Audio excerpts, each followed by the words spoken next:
All right, hello and welcome back. Brett here with clickmelt.co. Now I'm going to share my screen with you. It's going to start very dark. We've just got a black screen pulled up, but I am going to be showing you in this video how we are going to start organizing and orchestrating a website from scratch. Now, if you're starting with a client site or you're starting with your ministry site or your business site, you can begin to alter things slowly over time to match this sort of a model. But this is, as far as I am aware, the most effective search engine optimization strategy you can use right now. And of course, we'll update this course if more effective strategies come out, but this is extraordinarily powerful. So let's really get into how we can structure a website. And again, this is from scratch.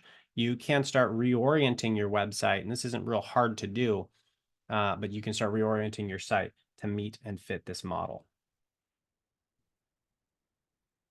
Okay, so now I'm going to annotate. And here we are, make sure we have a white. Okay. So when we have a website, what we're going to have is we're going to have a home page. And this is going to be what is called site structuring, because I have to show you site structuring in order to get to the topical map. So we have a home page.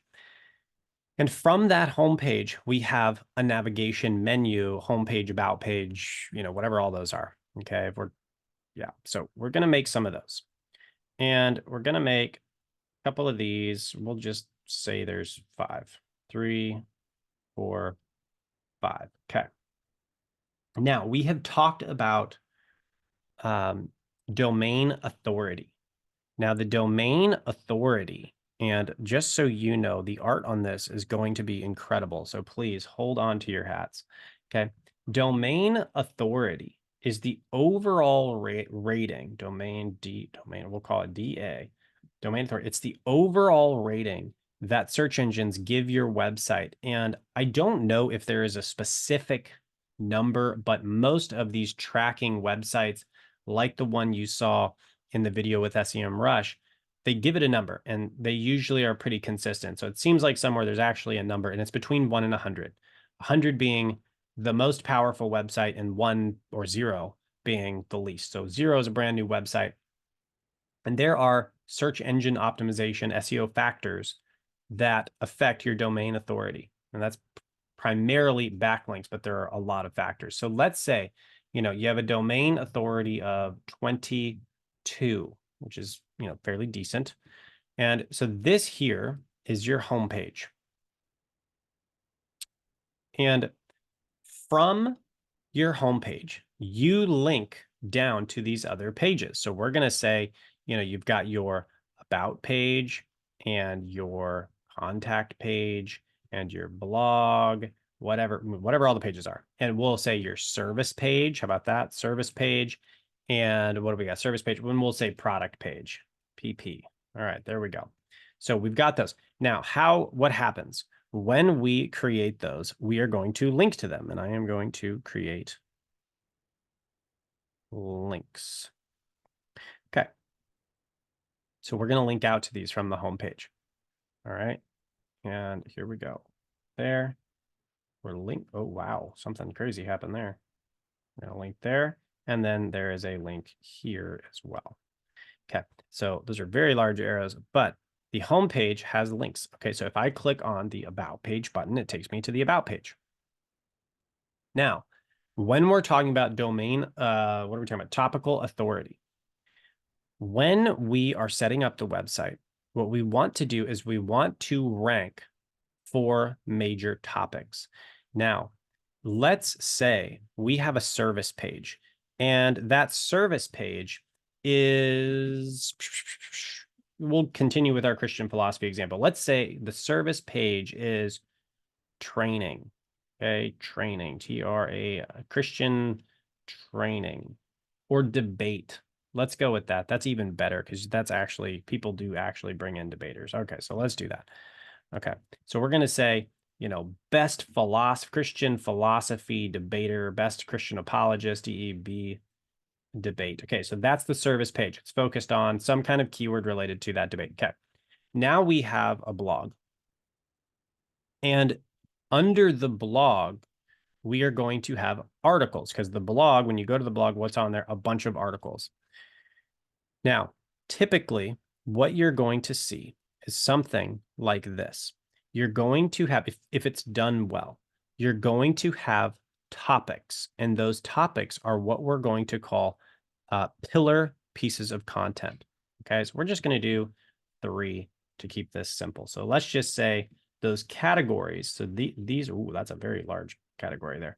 Okay, so when we go over to our Google Sheet, let me see, can I actually click this? I can. So when we come back over to our Google Sheet, you'll see that we have categories. So we've got philosophy. This is very convenient. Philosophy of time, Arminianism, and Calvinism. So let's say that's all the topics that exist on the topic we're talking about. So we come back over here and we have philosophy of time. How do I write them? See if I can. Okay, here we go. So we're going to say philosophy of time, and we'll say Calvinism and Arminianism, whatever all the things are. Okay, so now obviously you can have more categories, but the topic of the whole website is Christian. Oh my goodness, writing with this is just obnoxious. Christian, Christian, and I'm just going to put PH for philosophy. Christian philosophy is the topic of the website. So if we're brand naming that homepage, keyword targeting that homepage, this is a large search term that we want to reach for, and that's what we're going to put on that homepage potentially. Now, the service page in here is best Christian philosophy debater, and then it's like, hey, hire Dr. So-and-so to come in and do a debate. And so people can come into there and do something to that effect. I don't know if they actually get paid for debates or if they just do it for fun. Nonetheless, let's then say we have under the blog, and again, we have links because the blog, you go to the blog page, like, hey, check out our philosophy of time article. Check out our Calvinism article, our Arminianism article. So we've got these articles on these. Okay. Now, this really long piece of article has tons and tons of content, and it answers lots of questions on this subject. Okay. And what happens then? You're not going to answer all of the questions on the philosophy of time and the theory of relativity and the special theory of relativity and the general and all this other stuff and what block theory. And you're not going to get all of it in one article. You're writing a book. So what do? You have a topic cluster. So this is sort of the category, and this right here is called pillar content. And you'll notice it's like a pillar. So this big thing up here is the pillar content. And I'm teaching you in here pillar content strategy as well, which is technically its own thing in SEO, but pillar content. Now, why do we have pillar content? Because we want the best content on the internet. And so it needs to be very expansive. If you go look at our Christian marketing article for the keyword Christian marketing, which is a short tail keyword that's difficult to rank for and has a large search volume, it's a pillar content. Now, what happens when you write that pillar content? You then push that interlink from this piece of content to a bunch of topically relevant blogs. And these are just your normal blogs. And so this is called a topic cluster.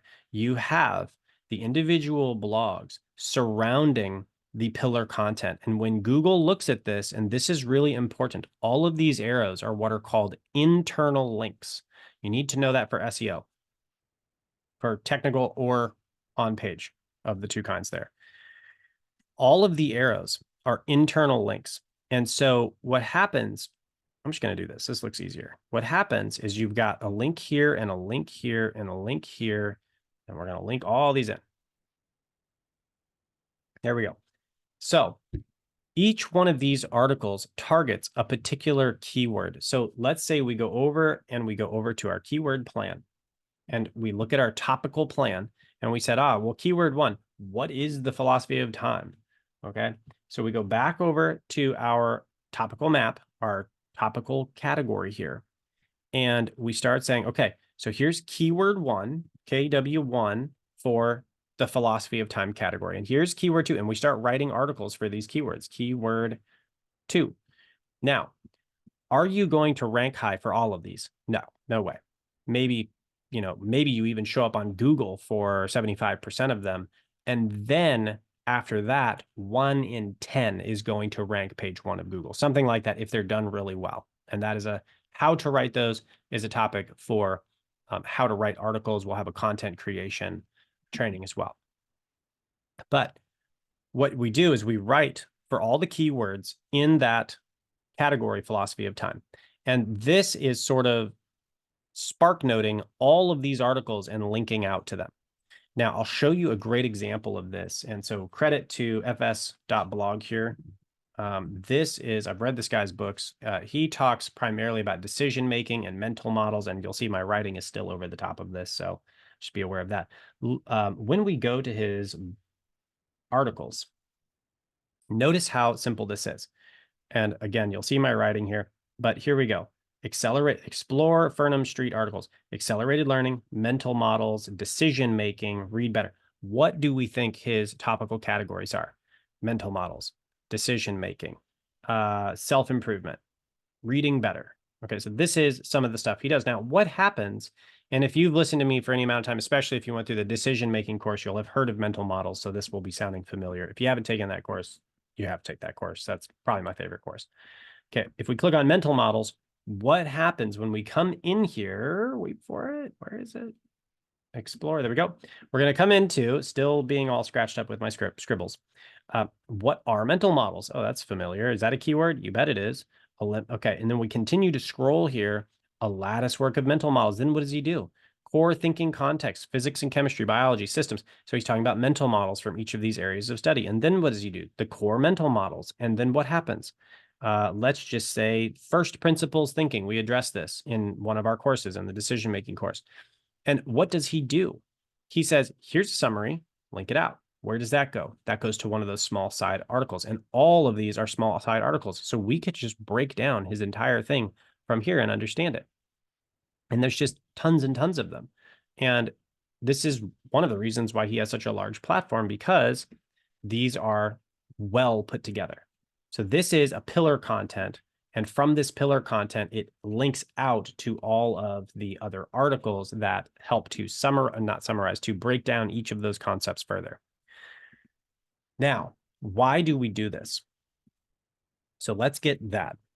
Now, when we are putting this together, Google is looking at your overall domain and it's saying, how authoritative are you? And you'll notice when we're looking at those keywords, they also have a keyword difficulty. How do you know what you can rank for? Well, you can kind of average out your website's domain authority and say, well, if I'm a 22, I probably shouldn't be going after 80s on the keywords. And you'll remember that in SEMrush, when we pulled that up, it said keyword difficulty. We had a whole training on it. You're probably not going to go after an 80 difficulty keyword if the best page on your website, which is the homepage, is a 22 domain authority. It's probably not going to happen. So what do we do then? Okay, well, this is how this number works. So this blog is going to be assigned a page authority score. And let's say Google says, this is a 10. And this blog is a 7. And this blog is a 9. And this blog is a 41, because that one's awesome. And then what happens? When you link, and these are the links right here, when you link this in SEO, I did not make this up. This is an actual term in the industry. What is called the link juice flows through from those articles to the primary post. And Google begins to look, how are all of these interlinked? And this is we're looking at it the way Google would look at it. It goes, okay, there's a link here, a link here, a link here. Okay, I said, wow, which post is the most important here? Well, actually, these can be interlinked to each other, and that's fine. But they're all interlinked to this post. This is the primary post. This is the important one. So they start tracking all of these numbers and they start saying, well, this pillar content is probably going to be a 30 authority, because that is a very powerful article. Okay, well, let's say we just wrote all of this and put it on a website with a 22 domain authority for the whole domain. Well, okay, well, hold on.